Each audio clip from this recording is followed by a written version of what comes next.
And when I first came here, my English was definitely not as fluent as it is now. And I sometimes was struggling and expressing myself.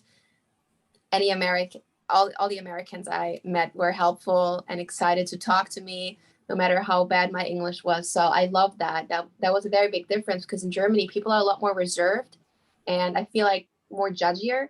And I also feel like here I had the opportunity to be myself, be whoever I'd like.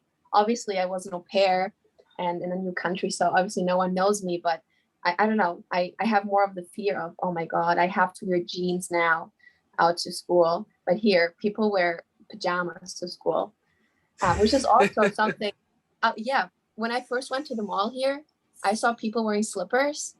My jaw dropped, because that's just not a thing. People don't wear slippers or pajamas to the mall. Most people.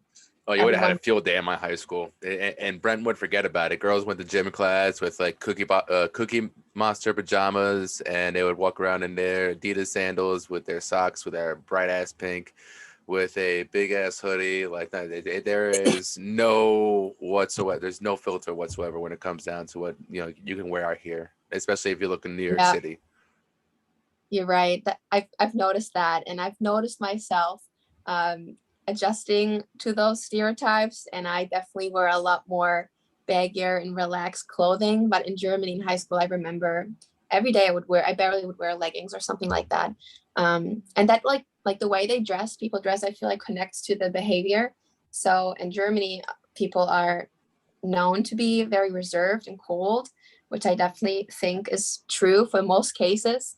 And when you first meet someone, like a lot of times if you say hello to someone on the street here, even in New York City, people are like, hey, what's up? How are you doing?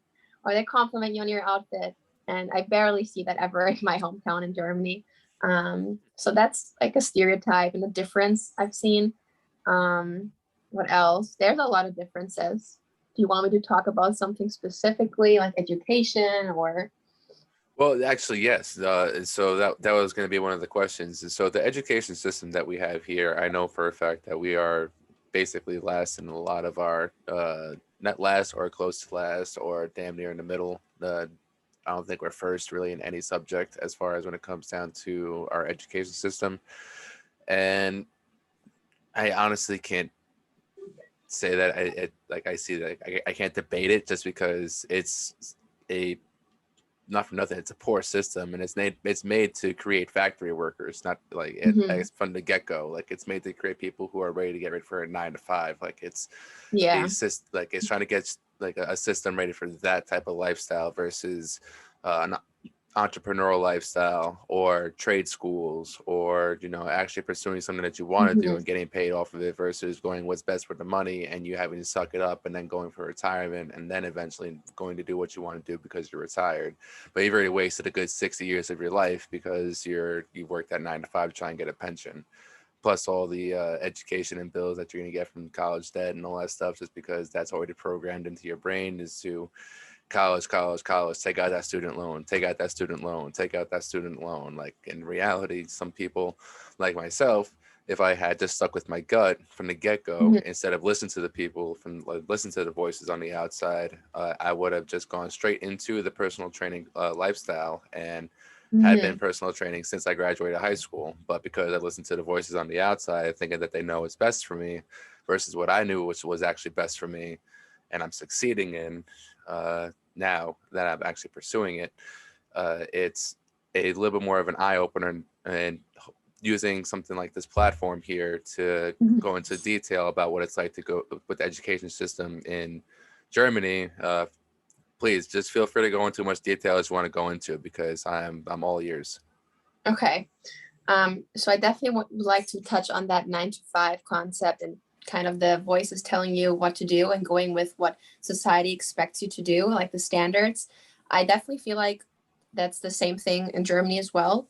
From my experience, people want you to follow, go to high school, get your high school diploma, and then go to university and get a well-paid job, a 9 to 5 job. So that's definitely also a thing. And I've seen a lot of friends that struggle with that too, because they actually are passionate about something else, and we're all afraid to take the risk, right? To take the risk of doing what we actually love and then succeeding in it. Because So there's no we, security or safety. It's just yeah, taking that giant leap. exactly. So that is definitely a thing I've experienced also in Germany. But going to going back to a big difference in education or in like the high school system in Germany. The high school system is like divided in three different high school levels. So you go to elementary school till up till fourth grade, and after fourth grade, you sit down. Your parents sit down with your high school with your elementary teacher, and they will evaluate how you've been doing in elementary school, and then depending on your grades and behavior, you will go either to the highest level of high school or to the middle level, and each level has a name, and or to the lowest level. With the highest level, you can actually go to university and get a bachelor's degree and move upwards. With the lower level, you can get your university degree with every single level of high school, but with the lower level, after you graduate from that high school, you will have to go to another school and get your high school diploma. So that might take you 3 years instead of two extra years. And then with the lowest level, it's a little different.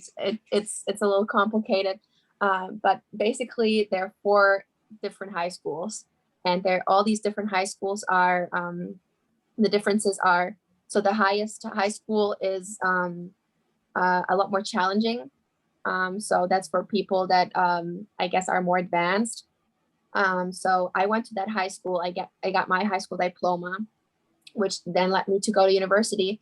So in America, you all just go to one high school, right?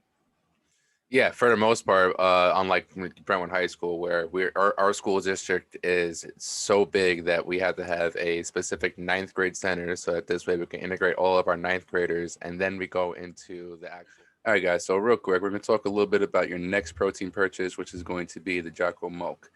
So you're going to go to originmain.com. You're going to use promo code Welsh10, WELSH10 at checkout for 10% off your order. You're going to order yourself some Jocko Milk, and you're going to save yourself some money at the end of the day. If you find that you're buying yourself probiotics, digestive enzymes, essential amino acids, aka EAAs, or protein powder, and you're buying all that separately, and if you're buying at a high quality rate, chances are you're probably spending anywhere between $120 to $200. Jocko Milk only costs $44.95 at originmain.com. And then if you use my code, like I said earlier, Welsh10, WELSH10, for 10% off your order at checkout, you can save yourself 10% off on top of getting yourself the best tasting and the best quality protein that's on the market. Thank you guys for watching the episode. Hope you have a great one.